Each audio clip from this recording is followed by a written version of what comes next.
అంటే వాళ్ళు సజెషన్ ఏంది ఏం చేయమని?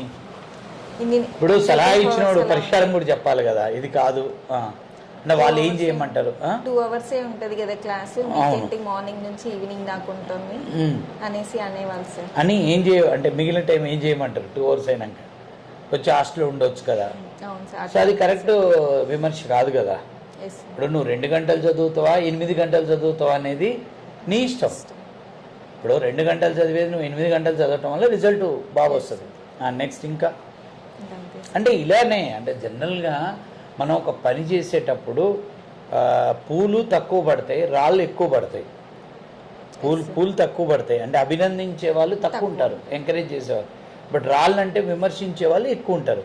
జలసీతో చేయొచ్చు కదా, వాళ్ళు పక్క ఇన్స్టిట్యూట్లో పోతున్నారు, వాళ్ళకి 2 hours యాక్టివిటీ ఉంది, నువ్వు డే మొత్తం ఇక్కడ ఉన్నావు, నువ్వు హాస్టల్లో ఉండి నువ్వు కూడా అందరితో పాటు ఫోన్లు మాట్లాడుతూ టైంపాస్ చేసి వాళ్ళు హ్యాపీ అయ్యేటోళ్ళు.